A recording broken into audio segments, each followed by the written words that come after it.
Hello friends, welcome back to my channel. ఇవాళ నేను restaurant స్టైల్లో వెజ్ నూడిల్స్ ఎలా చేయాలో చేసి చూపిస్తాను. లాస్ట్ వరకు చూడండి. హక్కా నూడిల్స్ 4 ప్యాకెట్స్ తీసుకున్నాను. ఒక గిన్నెలో నీళ్లు పోసేసి స్టవ్ మీద బాయిల్ చేయడానికి పెట్టాను. 2 టీ స్పూన్ ఆయిల్ వేసాను. అది వేయడంతో నూడిల్స్ అతుక్కోకుండా ఉంటాయి. వాటర్ బాయిల్ అయిన తర్వాత స్టవ్ ఆఫ్ చేసేసి నూడిల్స్ ఒక 10 నిమిషాలకి వేసేసి పక్కన పెట్టాను. ఇంకా 10 నిమిషాలు అయిపోయింది. నూడిల్స్ అన్నీ కూడా వడగట్టేసి పక్కన పెట్టా. ఇంక ఇప్పుడు 2 క్యారెట్స్, 2 క్యాప్సికమ్లు, బీన్స్ 1 ఇంచ్ సైజులో సన్నగా పొడుగ్గా నేను చూపించిన పద్ధతిలో కట్ చేసుకొని పక్కన పెట్టాలి. చూశారు కదా,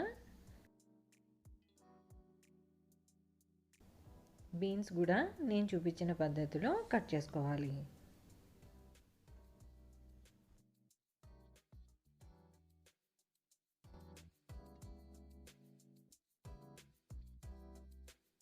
అలానే క్యాప్సికమ్ కట్ చేస్తున్నప్పుడు లోపల ఉన్న గింజలన్నీ కూడా తీసేసి సన్నగా పొడుగ్గా కట్ చేసుకోవాలి.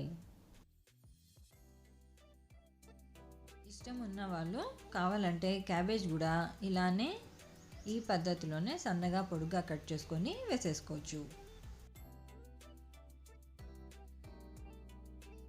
ఇప్పుడు బాండీ పెట్టేసి అందులో నూనె వేస్తున్నాను. ఒక ఆనియన్ని సన్నగా పొడుగ్గా కట్ చేసుకొని వేసాను. ఆనియన్స్ ట్రాన్స్పరెంట్గా ఉండాలి, మాడనీయకూడదు. నెక్స్ట్ స్ప్రింగ్ ఆనియన్స్ని చిన్న ముక్కలుగా కట్ చేసుకొని వేసాను.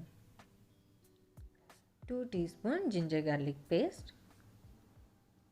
3 tablespoon Schezwan chutney, 2 tablespoon green chilli sauce, 2 tablespoon red chilli sauce, 2 tablespoon soya sauce, 1 teaspoon apple cider లేదా వెనిగర్. ఇవి బాగా కలిసిన తర్వాత కట్ చేసుకున్న బీన్స్ ఆ పైన ఉప్పు కూడా వేసేసి కుక్ అవ్వడానికి పెట్టాను. నెక్స్ట్ క్యాప్సికమ్ ముక్కలు అలానే క్యారెట్ ముక్కలు కూడా వేసేసి హాఫ్ ఫ్రై అవ్వాలి. తగినంత ఉప్పు, బ్లాక్ పెప్పర్ వేసేసి కలపాలి. ఇప్పుడు వడగట్టిన నూడిల్స్ని వేసేసి బాగా కలిపేయాలి. బాగా కలిసిన తర్వాత ఫైనల్గా స్ప్రింగ్ ఆనియన్ కాడల్ని చిన్న ముక్కలుగా కట్ చేసుకొని పైన జల్లేయడమే, అంతే.